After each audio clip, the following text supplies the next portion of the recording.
Topper. Oh, Topper. Oh, Topper, darling.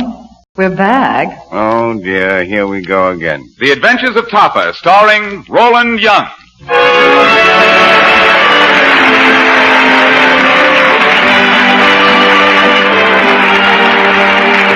Adventures of Topper is a new comedy series based on Thorne Smith's hilarious bestseller and is brought to you by the makers of those bubbly light, crisper cornflakes, Post Toasties. We toast them crisp, we toast them light. You can tell by the taste we toast them. They're a tasty treat, so good to eat. Delicious and light from toasting. Post Toasties. And you know what? We like 'em. And now let's meet Topper.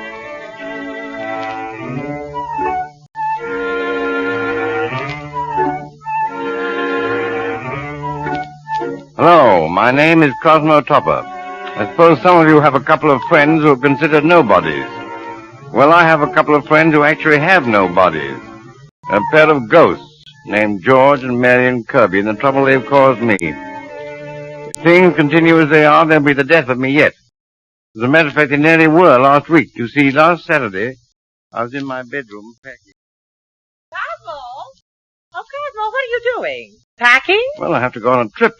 Business trip, very urgent. But, Cosmo, you know my mother is coming to pay us a visit today. This business trip must have come up very suddenly. Did, Malveena, did, yes. But I only told you my mother was coming last night. When did this trip become so urgent? Last night. Oh, Cosmo. Every time Mother comes to visit us, it seems you have to go away on a business trip. Mother's only going to be here for 2 weeks. Well, I'll only be gone for 2 weeks. Cosmo, you don't appreciate my mother. Why, she and Dad were always so fond of you.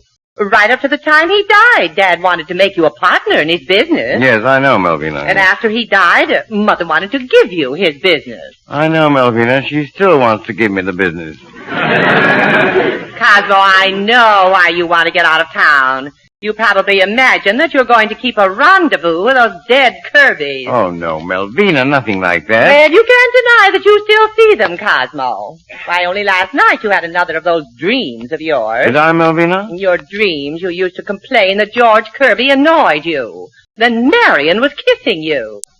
And last night I distinctly heard you say something about Marion being in your lap. Yes, Malveena, I guess my dreams are getting better all the time. Well,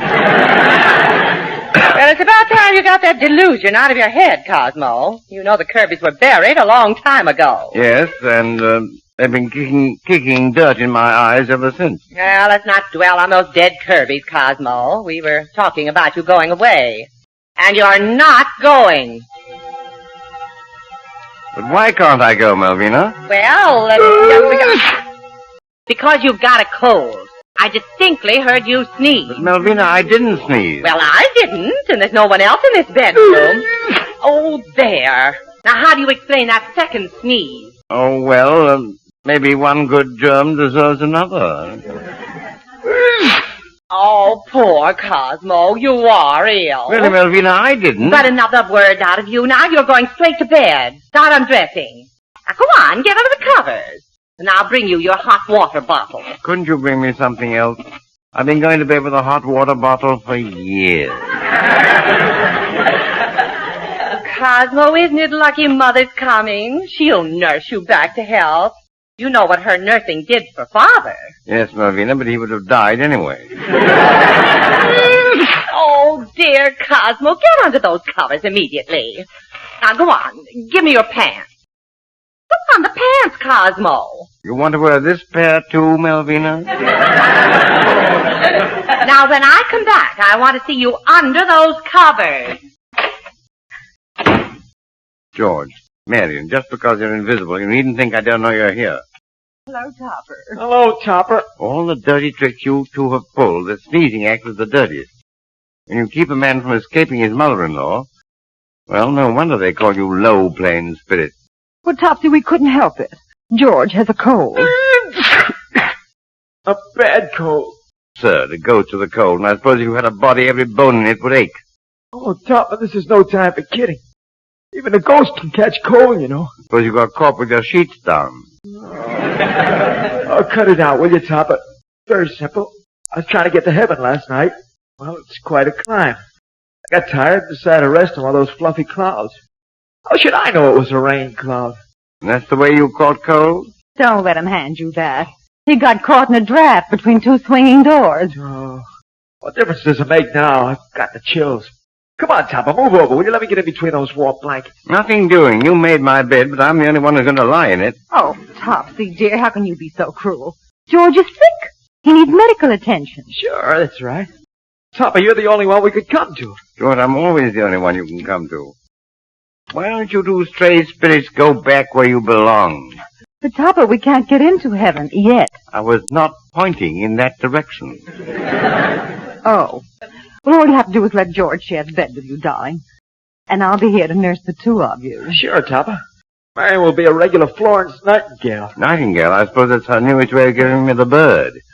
Don't be such an old sourpuss. Now, go on, move over. Yeah, come on, will you? Come on. And don't hog all the blankets. Come on. Well, comfy, George? Oh, boy. Sure, Topper, sure. Oh, it isn't so bad with me in the same bed with you, is it? How do you feel? Like a candidate for mausoleum. Now, stop that. There's no use in being dejected. The sooner George gets better, the sooner you'll get out of bed. And how is George going to get better? Oh, it's very simple. When you get treated, George gets treated. When you take medicine, George takes medicine. Whatever you get, George gets. Really? Hand me the arsenic, will you? Oh, Topper, cut it out. Hello? Are you in bed? Did you what, Tom? Now, remember, if she wants to give you any medicine, ask her for some more for George, and we'll do the rest. Oh, Cosmo, you took my advice. Now don't you feel better in bed? All warm and comfortable. Yes, Malveena. But Cosmo, why are you so far over on the right? Why don't you get over more to the center of the bed? Well, I hate to be a road hog, Malveena. Oh, Cosmo, don't be silly. Oh, you poor dear. Oh, but don't you worry. I've got just the thing for you. Mother's favorite mixture. She's been enjoying this mixture for years. With or without the olives? Oh, don't be insulting. It's just a simple remedy of sulfur and yeast. No, not sulfur and yeast, Malveena. Now, open your mouth. There. That's right. Now, just 1 teaspoonful for me. Oh, that was bitter. And now 1 teaspoonful for Uncle Harry. No, Malveena, we're not going through all your relatives. I can't take any more of this, Malveena. Don't you be selfish, Tom. You get some more of that medicine for George. What was that? I said leave the bottle on the night table. I may want some later. Oh, you do like the medicine. How wonderful. You drink the whole bottle down right now. Here. Come on. Help. A little more now. Come on. Oh, I'm drowning. Take that bottle away. oh, just a little more. Cosmo, you bit my fingers. You're getting violent. The fever must have gone to your head. Oh, I'll call the doctor immediately.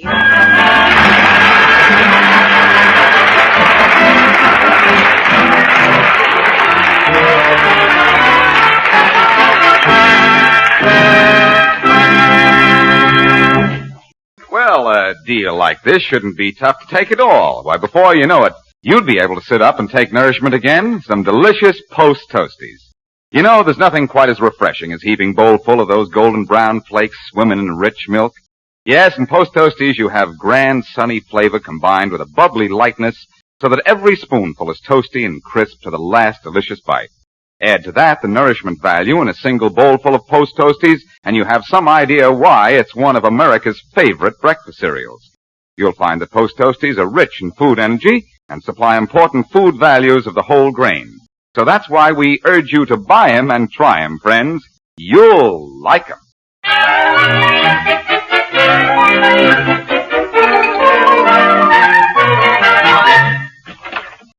George, Topper, the doctor's arrived. I heard him talking to Malveena. It's a Dr. Blight. Dr. Blight, you mean that old bone crusher? Now, who is he? I don't want any old buzzard poking into my ectoplasm. Let me remind you, my invisible friend, it's my body that's going to get the abuse.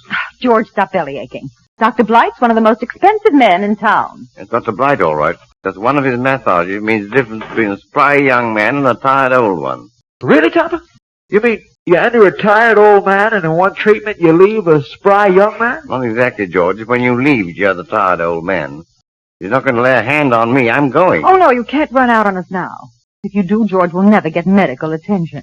I stay with that bone crusher, I'll need medical attention. Hey, honey, I got an awful funny feeling. This cold's playing havoc with my ectoplasm. I feel as if I'm going to materialize. But you can't materialize. Doctor will be here in a minute. I'm sorry, Top. I can't control it. Here I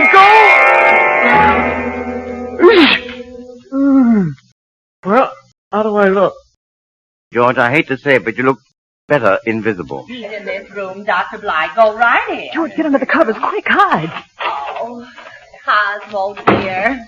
Now we're going to find out just what's wrong with you. Here's Dr. Bly to examine you. Well, and how are we today? We're fine. I'm fine. Oh, Cosmo, what on earth are your feet doing out of the cupboard? George, those are your feet. Cosmo, I never realized your feet were so large. Well, the yeast went to my feet, Malveena. Cosmo, pull those feet under the covers. Do you hear me? You'll have to talk louder, Malveena. I guess my feet are asleep. Oh, stop this nonsense and pull those feet in immediately. Truth of the matter is I can't control those feet. Very interesting. You mean we can't walk on our feet, Mr. Topper? Believe me, Doctor, I wish I could get those feet to take a walk. Well, then let's take a look at our big feet. No, you mustn't touch those feet. Besides, the cold is in my head. Oh, head or feet, to me, there's no difference. No. It'll be interesting to see you kiss your wife good night. Yes, well, now, what you need, Mr. Topper, is one of my special deluxe treatments. It will raise Mr. Topper's temperature, raise Mr. Topper's blood pressure, raise Mr. Topper's circulation. And lower Mr. Topper's bank account? And now, are we ready for our first little exercise?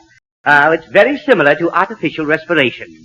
Now, just turn over, Mr. Topper, while I kneel on the side of the bed. Must I, Doctor? Turn over, Cosmo. Oh, all right, Malveena. Now. Let's get on with our little treatment. Now, I put my hands on the small of your back, and then I press down. Doctor, not so hard. Now we begin. And out goes the batter. Oh. In comes the good. Batter. Oh. In comes the good. Oh, my. What's the matter? More bad air coming in than good. Now, I'm sure this is doing us a lot of good, Mr. Topper. Why don't we try to breathe? Now, let me show us how. Like this. Like that? Yes, just like this. I can't. I'm not that thick. Oh, now, here for our second step. Shall we try it, Mr. Topper? It's very strenuous. I have to work my fingers to the bone. Yes, my bone. Mr. Topper, this happens to be my famous bone treatment. Now, first we start with our legs. I grab our legs, and then I bend them at our knees like this. Back and forth. Back and forth. Back and forth. Seems to me we detect the sound of creaking, Mr. Topper. Well, no matter. A little more work, and you know what will happen. We'll detect the sound of breaking. Cosmo, don't try to be funny. The doctor's only trying to help you. Well, that's enough for the time being. Now we'll take our pulse and temperature. Oh, thank goodness. And if the results aren't good enough, we'll repeat the treatment immediately. Oh, no. Well, we just see a pop. George will stick his hand out of the cup. Now here we are. Let's take this thermometer and put it in our mouth. Hey, Topper, give it to me. I'll put it in my mouth while the doctor isn't looking. And now for our pulse. Let me have your hand, Mr. Topper. My. Good heavens. Oh, what's the matter, Doctor? My heavens, there is no pulse. Oh, what does that mean, Doctor? It means the man is dead. Oh! Here, let me see that thermometer. Here it is, Doctor. Oh, no, I don't believe it. He has no temperature at all. He's dead. He is dead. Doctor, I'm talking to you. Yes, I know. You're talking to me, but you're dead. Oh, no, what am I saying? Okay, you're dead and you're talking to me. Oh, I must be going crazy. Oh, let me out of here. I'm going to see a doctor. Cosmo, there's something very peculiar about this. You may be dead to the doctor, but you'd better be alive when my mother gets here.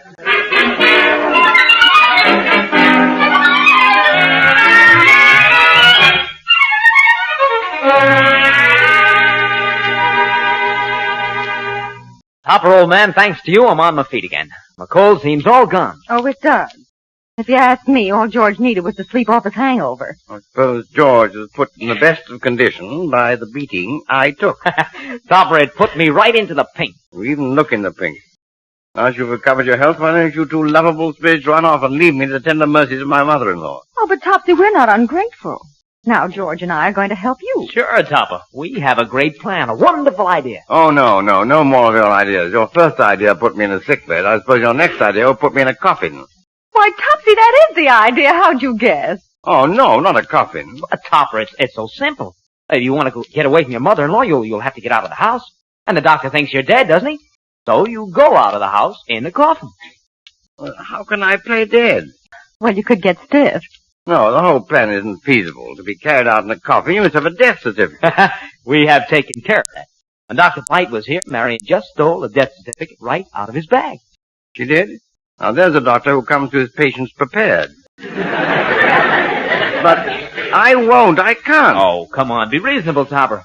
Mother-in-law is coming in a couple of hours. Malveena is blocking your way. You don't want to be stuck in this house for 2 weeks, do you? Heaven forbid. Well, this plan might get me out of the house, And if Malveena thinks you're dead, maybe she'll appreciate you a little more in the future. But, how am I going to convince Malveena that I'm dying? You are going to play a deathbed scene. And at the end, we've arranged for your spirit to go to heaven. My spirit to go to heaven? Aren't we carrying this plan a little too far? Don't be silly, darling. George will be the spirit. And all you have to do is say, "Heaven is calling! There goes my spirit!" And that'll be George's cue to half materialize in a misty light. Sure, that's it. Now, Topper, I've got to call the undertaker, but I'll be back in time for my cue. Oh, Topsy, this is going to be the greatest deathbed scene since Camille. But, man, I hardly look like Garbo, you know. Now, darling, Malveena's in the next room. You go right ahead and call her, as if you were very, very ill. I'll try. Malveena? Oh, Malveena, come quickly. Oh, yes, Cosmo, I'm coming. What is it? Oh, Malveena, I think the time has come. Cosmo, what is it? Malveena, I think I'm dying. Oh, Cosmo, don't speak like that. How can you say you're dying? Exactly what part of your body hurts? I don't know, Malveena. I'm dying all over. Dear, maybe you'll feel better if I make you more comfortable. Now I'll straighten your blanket. There. Cosmo, what is this piece of paper on your bed? Paper? What paper? Why, Cosmo, it's a death certificate. Your death certificate. Signed by Dr. Blythe. Oh, but Cosmo, you're not dead yet. Well, he was so sure he probably left it in anticipation. Oh, Cosmo, you mustn't die. Oh, you mustn't leave me. Oh, isn't there something I can do for you? Malveena, you've done enough already. But I forgive you. Oh, Cosmo, if you only wouldn't die. You could come and go just as you please. Malveena, why didn't you tell me that 15 minutes ago? And now you're leaving me, Cosmo. You're going far away. Far, far away. I hadn't planned on going that far. Oh, Cosmo, dear, in your last moments, are you thinking of me? What thoughts are running through your brain? Well, I'm seeing my life pass before my eyes. Oh, yes. Yes, Cosmo. I'm seeing my carefree boyhood, my happy youth. And now, I'm getting married to you, Malveena. Yes. Yes, what do you see now, Cosmo? I've seen enough, Malveena. Oh, Cosmo. And now the time is getting short. Heaven is calling. There goes my spirit. Oh, Cosmo, don't say that. Heaven is calling. There goes my spirit. Oh, Cosmo, this must be the moment. Heaven is calling. There goes my spirit. Dear, why do you repeat that? I don't know what's holding up my spirit. But George hasn't come back yet, Top. I guess I'll have to take a hand. Oh, no. Cosmo. Cosmo, what's happening? There seems to be a wisp of smoke above the bed. No, Marion, no. Oh, why, it's beginning to take form. Oh, that couldn't be your spirit, Cosmo. It's forming in the shape of a woman. Maybe it's a messenger from heaven. Why, the spirit is beckoning to you. The spirit is urging you to go with her. Oh, Cosmo, you're not leaving me. Yes, Malveena, the spirit is willing and my flesh is weak. Oh, Cosmo, come back! Cosmo, come back! Bye, Malveena. Goodbye.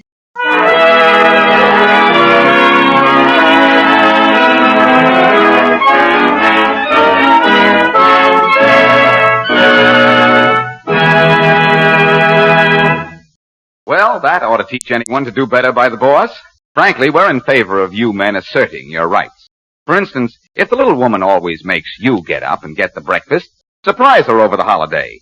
Say to her, "Dream Puss, you can bring me some golden brown post toasties. I'm having breakfast in bed." Now, isn't that a pretty picture? And just wait till you taste that first sunny spoonful of post toasties. Man, you'll find it mouth-watering, really swell. Post toasties have a grand flavor that just hints of golden summer corn, and you'll like the way they stay bubbly light to the last spoonful. From then on, you'll be asking for post toasties all the time, because they're so refreshing at breakfast, lunch, or snack time. So demand your rights, fella. Have the wife get in some golden brown post toasties. You'll like 'em. We toast them crisp, we toast them light, you can tell by the taste we toast them. They're a tasty treat, so good to eat, delicious and light from toasting. Oh, toasting. And you know what? We like 'em.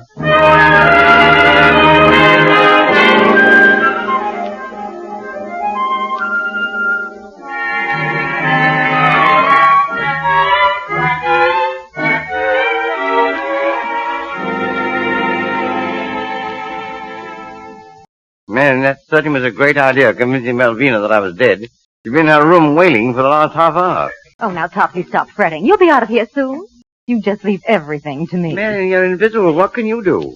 Well, if that's all that's worrying you, I'll materialize right now. Topper, here I come. Now that you see me, do you think I'm capable of doing something? Quite.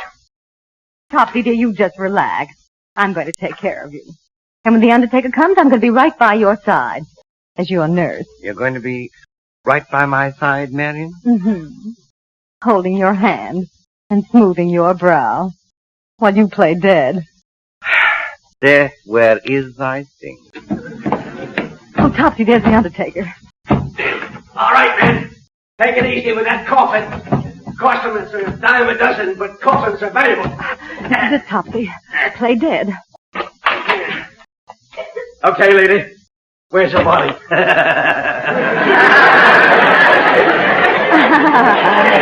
It's right over there on the bed, Mr. Undertaker. I'm the nurse for the late Mr. Topper. Oh, you're the... Hey, lady. Haven't I seen you someplace before? No, of course not. Are you sure we didn't bump into each other at a funeral?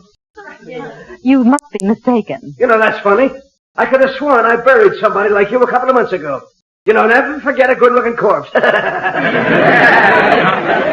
Mr. Undertaker, don't you think that you'd better get on with your job? Oh, yeah, sure. Okay.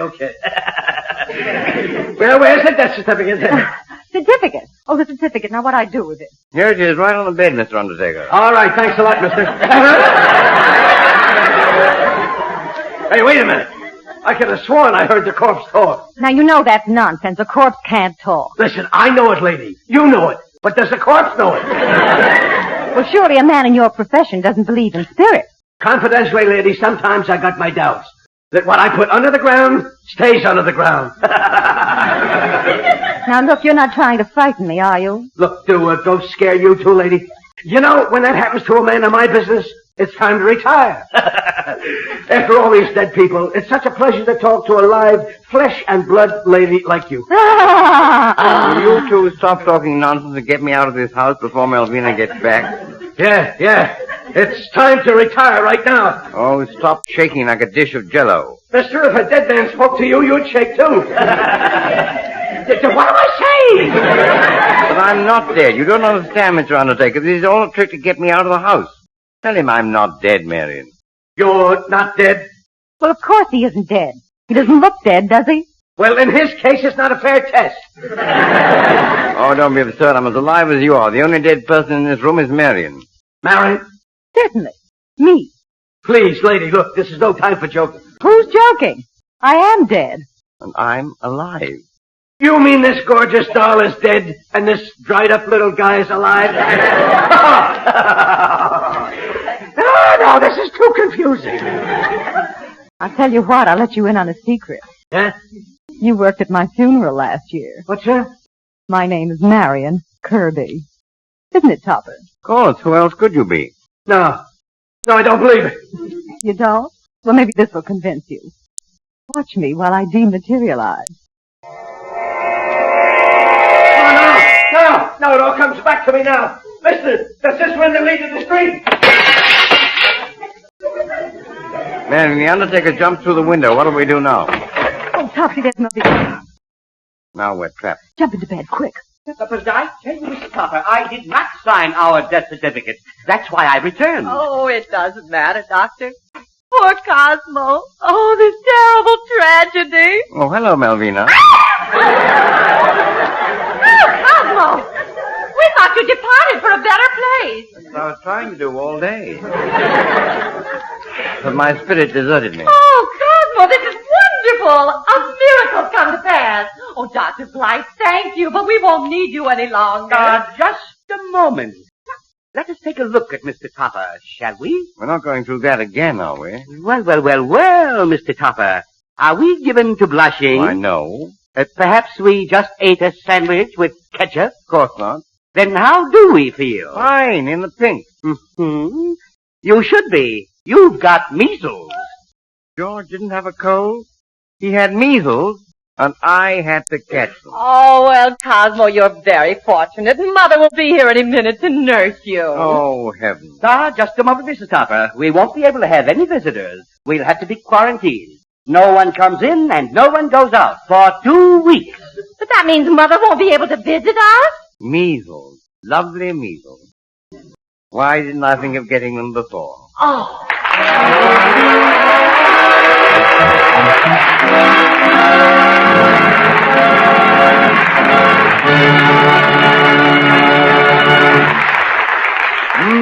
So good to the last drop. Ask anybody what product's known by those words. The answer's certain to be Maxwell House Coffee.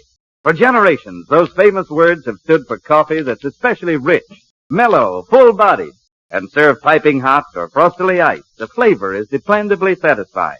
For Maxwell House stands the test of fine coffee, the test of icing. Yes, more people buy Maxwell House than any other brand of coffee in the world, because it's truly good to the last drop.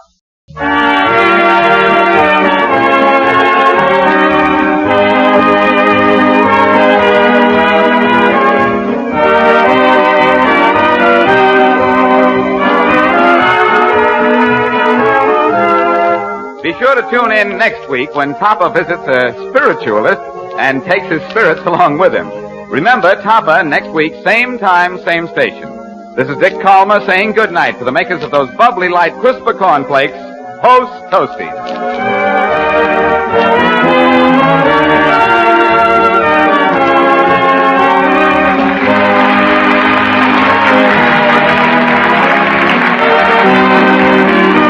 This is the National Broadcasting Company.